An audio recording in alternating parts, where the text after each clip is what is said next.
श्रीमदे रामानुजाय नमः। श्रीमदे निगमान्त महादेशिकाय नमः। श्रीमदे श्री लक्ष्मीनरसिंहदेवः शिवंचरकोप श्री नारायणदीन महादेशिकाय नमः। श्रीमदे शिवंचरकोप श्री रंगनाथदीन महादेशिकाय नमः। श्रीपराशरभट्टार्यः श्रीरंगेश पुरोहितः श्रीवत्सांगशुतः श्रीमान् श्रेयसे मेस्तु भूयसे பாசித்தூர்த்து கிடந்த பார்மகளுக்கு பண்டுருநாள் மாசுடம்பில் நீர்வாரா மானவிழா பன்றியாம் தேசுடைய தேவ திருவரங்கச் செல்வனார் பேசியிருப்பனகள் பேக்கவும் பேராவே. కైశిక మహాత్మ్యం దాంట్లో ఈరోజు కైశిక ద్వాదశి రోజు మనం ఈ కైశిక పురాణంలో పోయిన 2 వీడియోల్లో ఇంట్రొడక్షన్, వరాహ పురాణంలో వరాహంకి ఎంత వైభవం ఉంది, అదేవిధంగా కైశిక పురాణం కూడా కథలు ఏంటి అదన్నీ పోయిన వీడియోలో ముందు వీడియో చూసినాం కదా. ఈరోజు నంబాడువాన్ చేసిన ప్రతిజ్ఞ ఏంటి, ఆ ప్రతిజ్ఞ బట్టి మనం ఏం తెలుసుకోవాలి. ఆయన ఒక 15-16 ప్రతిజ్ఞ చేస్తారు. ఒకవేళ నేను స్వామివారి దగ్గర పాట పాడి మళ్ళీ తిరిగి మీ దగ్గర రాలేకుండా ఏమేమి పాపం నాకు వస్తుంది అని నంబాడువాన్ చెప్తున్నారు కదా ప్రతిజ్ఞని. అది మనం ఒక్కొక్క శ్లోకం అన్నీ చూసుకొని మనం అర్థం చేసుకుపోతున్నాం. ఇప్పుడు దాంట్లో మొత్తం ముఖ్యమైన శ్లోకం ఫస్ట్ ఇది 20 శ్లోకం, 20th శ్లోకం చాలా ఇంపార్టెంట్ అయిన శ్లోకం. అది అధ్యత్వా పక్షయిక్ష్యామి సవసా మాంసచోనితం తర్పయిత్వా యదా న్యాయం యాస్యామి చ యదేప్సితం. ఇదో ఒక ముఖ్యమైన విషయం, అందరూ తెలుసుకోని విషయం అంటే, అది బ్రహ్మరాక్ష చెప్తుంది, నేను మిమ్మల్ని వదిలేను, మీ దేహమన్ని కట్ చేసి అదన్నీ నేను దేవతారాధన చేసి ఆ తర్వాత నా ఆకలి కోసం నేను తింటాను అని చెప్తుంది బ్రహ్మరక్షస్. ఏం చేస్తుంది? దేవతారాధనం. ఇది మనం తెలుసుకోని విషయం ఏంటంటే, ఇది నంబాడువాన్ చేసే ప్రతిజ్ఞ కాదు, కానీ మనందరూ తెలుసుకోని ముఖ్యమైన విషయం ఉంది. బ్రహ్మరక్షస్సు కూడా దేవతారాధనం చేస్తుంది. కానీ మనము మనుషుడుగా పుట్టిన కూడా దేవతారాధనం చేయడానికి అంత ఎక్స్క్యూజెస్ చెప్తున్నాం మనం. దేవతారాధనం అంటే ఏమంటది? సంధ్యావందనం ఉంది, పితృకార్యం ఉంది, అదేవిధంగా స్వామివారికి ఆరాధన చేసే నైవేద్యం అదన్నీ ఉన్నాయి. ఇది చేయడానికి మనకి అంత సోంబేరితనం వస్తుంది, అంత లేసి వస్తుంది, అంత దానికి మన రీజన్స్ చెప్తున్నాం. బ్రహ్మరక్ష చెప్తుంది తర్పయిత్వా యదా న్యాయం, విధిపడి నేను తర్పణం అదాటి స్వామివారికి నివేదన చేసిన తర్వాత నేను తింటాం. అది చేసినది తప్పు కానీ కూడా దేవతారాధనం చెయ్యాలి బ్రహ్మరాక్షసు తెలుస్తుంది, కానీ మనుషుడు మనం తెలియలేకపోయినా ఉన్నాం. సో ఈ విషయం అంటే మనం తెలుసుకునే విషయం, మనం ఏం తెలుసుకోవాలి? దేవతారాధనం చాలా ముఖ్యమైన విషయం. దాంట్లో ఈ 92 శ్లోకాలు ఉన్నాయి. దీంట్లో 31 శ్లోకాల్లో ఏం చెప్తారంటే, శృణోతత్ సమయం రక్షో ఏనాహచ్చామ్యహం పునః దూరాజ్జాకరణం కృత్వా లోకనాథస్య తృప్త్యతే. నేను లోకనాథన శ్రీ మహావిష్ణువుకి తృప్తి చేసిన తర్వాత మళ్ళీ మీ దగ్గర తప్పకుండా వస్తున్నాను కానీ మీకు నేను మాటలు ఇస్తున్నాను చెప్తున్నారు. ఆ తర్వాత 32లో సత్యమూలం జగత్సర్వం లోకః సత్య ప్రతిష్ఠిత నాహం మిథ్యా ప్రవక్ష్యామి సత్యమేవ వదామ్యహం. ఈ లోహం సత్యములదా ప్రతిష్ఠ అవుతుంది. ఈ లోహంకు మూలం ఇది, లోహమూలము సత్యమే, లోహంకు ఆధారము సత్యమే, లోహం జీవితము సత్యమే.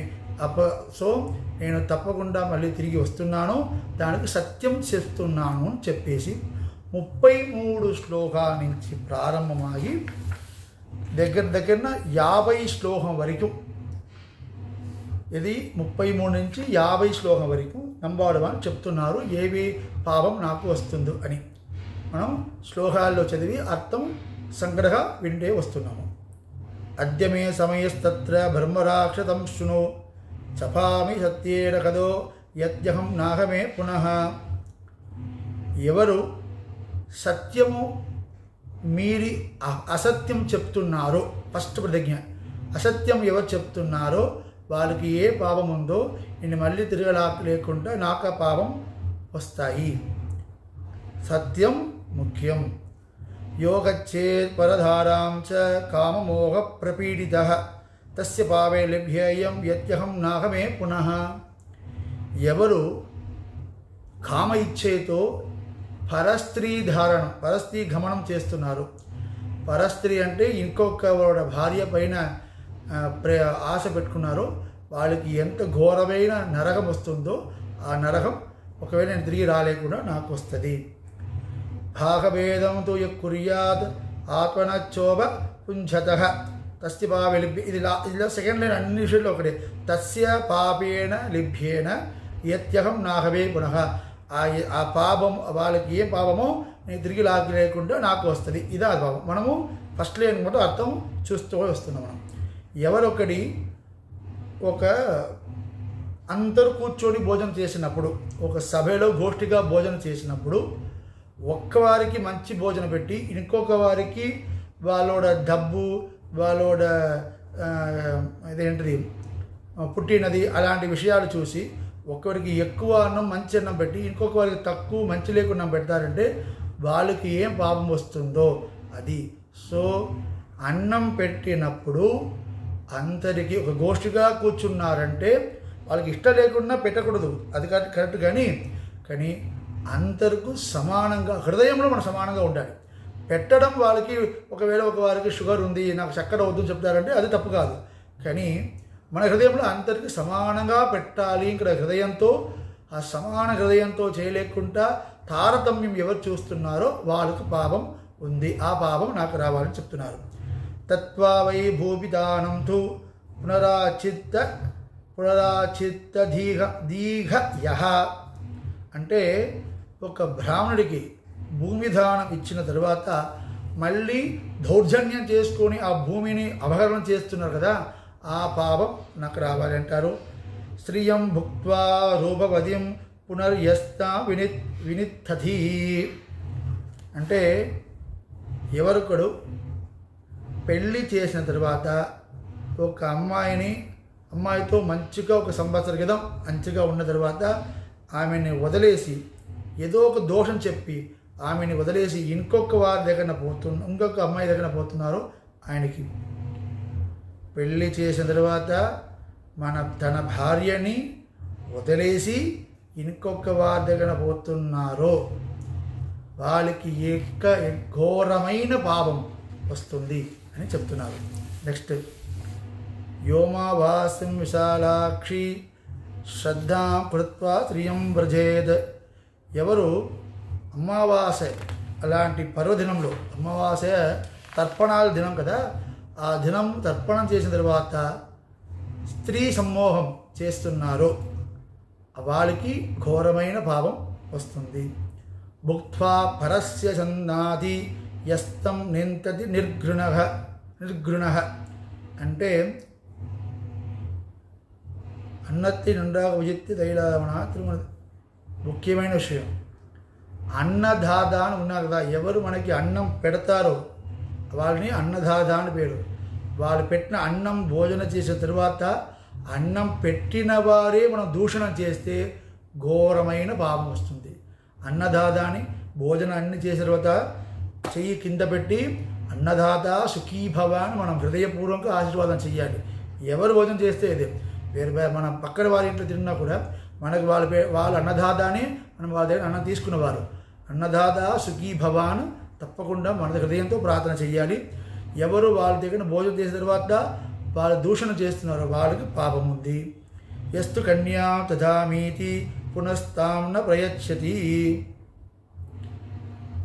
నేను నా బిడ్డని మీకు ఇస్తున్నాను అని మాటలు ఇచ్చిన తర్వాత ఇయ్యలేకుండా పోయిన వారికి పాపము. ఒకవారికి మాట ఇచ్చిన కన్యాదానం చేసినవంటి ఒకవారికి మాటలు ఇచ్చిన తర్వాత ఆ కన్యాని దానం చేయలేకుండా వచ్చేసిన పాపము. షష్ట్యష్ట్యాం యో అమావాస్య చతుర్దశయోచ నిత్యచ. హస్తానాదానం గతిం గచ్చే యత్యహం నాహమే పునః. షష్ఠి, అష్టమి, అమావాస్య, చతుర్దశి స్నాత్వా పుంజీత అని శాస్త్రం ఉంది. స్నానం అయిన తర్వాత భోజనం చెయ్యాలి. కానీ అన్ని రోజులు ఇదే సేమ్ రూల్. కానీ ఈ రోజులో షష్ఠి, అష్టమి, అమావాస్య, చతుర్దశి రోజులు, విశేష పర్వదినం రోజులు, అదేంటి పౌర్ణమిలో కానీ ఏకాదశి కానీ అన్ని రోజులు స్నానం లేకుండా ఎవరు భోజనం చేస్తారో వాళ్ళకి పాపం వస్తుంది. స్నాత్వా పుంజీత, స్నానమైన తర్వాత భోజనం చెయ్యాలి. తాస్యామీతి ప్రతిశుద్ధ్య నచయస్ తత్ ప్రయచ్చతి. మీకు నేను నా దగ్గర నుంచి ఏదో ఎవరికో మనం మాటలు ఇస్తున్నాం కదా, మీకు నేను ఇస్తున్నా, ఇది ఇస్తున్నాం, అది ఇస్తున్నామని మాటలు ఇచ్చిన తర్వాత వాళ్ళకి ఇయ్యలేకపోకుండా వారికి ఏ పాపం వస్తుందో ఘోరమైన పాపం వస్తుంది. మాటలు ఇవ్వడానికి ముందుకు ఆలోచన చెయ్యాలి. మనకు శక్తి ఉందా, ఇవ్వడానికి మన శక్తి ఉందంటే వాళ్ళకి మన మాటలు వేయాలి. ఇచ్చిన మాటలో నిలబడాలి. సత్యం సత్యం చాలా ఇంపార్టెంట్. నెక్స్ట్, మిత్రభార్యాం తు యో గచ్చేత్ కామబాణ వచానుకః. మిత్రుడు అంటే మిథా త్రాయతే ఇది మిత్రః అంటే ఎవరు మనకి ఎప్పుడూ మంచిగా ఉండాలని అనుమానంతో ఉన్నారు వాళ్ళే మిత్రుడు. ఎవరు మంచిగా ఉండాలని మనం ఇంకొకరు అనుకున్నారు వాళ్ళే మిత్రుడు. అలాంటి మిత్రు భార్యని అపహరణం చేయడం ఘోరమైన పాపం, అది చేయకూడదు అని చెప్తున్నారు. నెక్స్ట్, గురుపత్నీం రాజపత్నీం ఏ దుఃఖచ్చంతి మోహితాః. ఘోరమైన పాపం, పాపంలో ఎక్కువైన పాపం ఉంది. గురుపత్ని, అదేవిధంగా రాజపత్ని. రాజపత్ని ఒక విధంగా మనకి తల్లి పోస్టులో ఉన్నారు. అదేవిధంగా గురుపత్ని తల్లి పోస్టులో ఉన్నవారు. వాళ్ళు కామతోడ మోహంలో వాళ్ళు మనము అనాగర్యంగా జరిగినంతే వాళ్ళకి ఘోరమైన పాపం వస్తుంది. అంటే యో వై తారతవ్యం కృత్వా ఏకస్యాం ప్రీతిమాన్ భవేద్. ఇది ఇప్పుడు సాధ్యం కూడదు, చేయకూడదు, కానీ పూర్వంలో ఉన్న విషయం అది. ఒకవేళ ఒక రెండు భార్యలు అంటే ఒక భార్య పైన ప్రేమ పెట్టి ఇంకొక భార్య పైన ప్రేమ లేకుండా ఉన్నారంటే ఆయనకి ఘోరమైన పాపం వస్తుంది. రెండు భార్యలు ఉన్నారంటే ఇద్దరు పైన సమానంగా ప్రేమతో వాళ్ళిద్దరిని సమానంగా మనం నడవాలి అంతే. అనన్య శరణాం భార్యాం యౌవనేయ పరిత్యజేద్. పెళ్ళి అయిన తర్వాత పాతివ్రత్యంతో మనతో ఉన్న భార్యని వదిలేసిన వారికి ఘోరమైన పాపం. ఆ పాపం చేయకూడదు. గోకులస్య దృష్టా తస్య జలాత్తమవి తావతః విఘ్నం ఆచరతే యస్తు.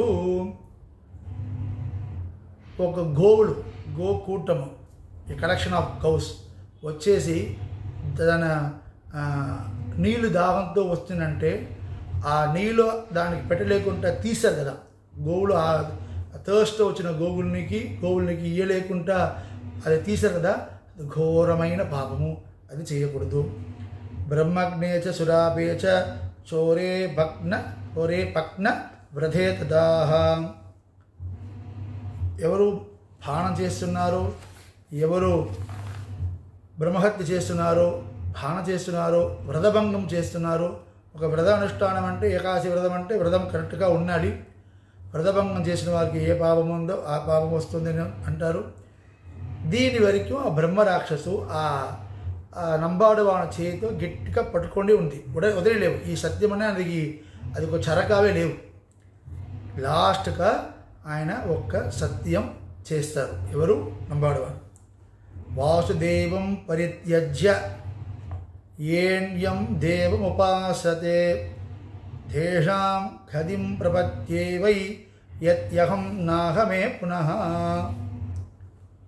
ఎవరు సర్వంతర్యామియాన సర్వేశ్వరణాన ఆశ్రిత సులభనాన శ్రీ మహావిష్ణువాన వాసుదేవన ఆరాధనం చెయ్యలేకపోకుండా ఇతర అన్య దేవతని ఆరాధన చేస్తున్నారో వాళ్ళకి ఎలాంటి దుర్గతి దొరకడబోదుమో అది నాకు దొరకాలి అంటారు.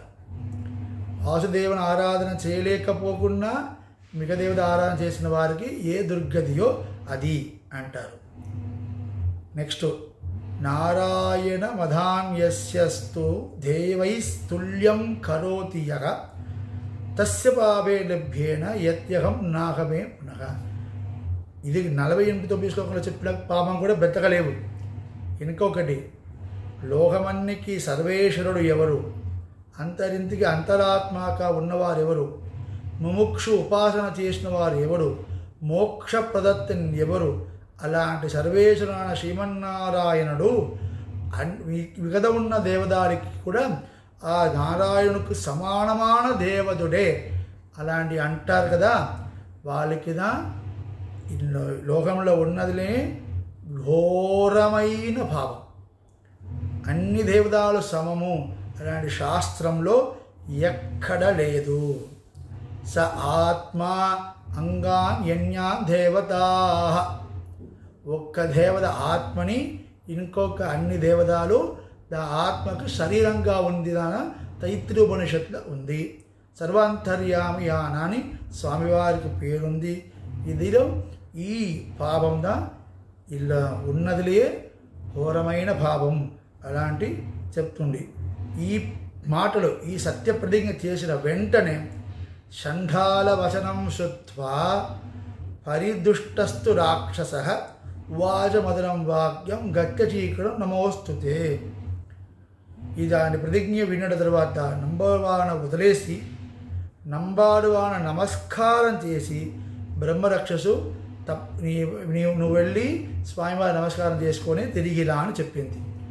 సో ఇలాంటి విషయంలో 18 శ్లోకంలో మనం తెలుసుకున్న ఈ పాపా నుంచి మనం దూరంగా ఉండాలి. ఈ కైశిక ద్వాదశి రోజు ఇది మనం చేసిన ఒక ప్రతిజ్ఞగా కనీసం 18లో తప్పకుండా 10 పాపం మనం చేయడు. అలాంటి పరిస్థితి ధారము అలాంటి మాటలు లేవు. కొంచెం విషయాలు ఇంకా మనం ఫాలో ఉన్నా కదా, అదన్నీ మనకే తెలుసు మనం ఏం చేస్తున్నామని. దాని విషయం నుంచి ఆ పాపం నుంచి దూరం ఉండాలి.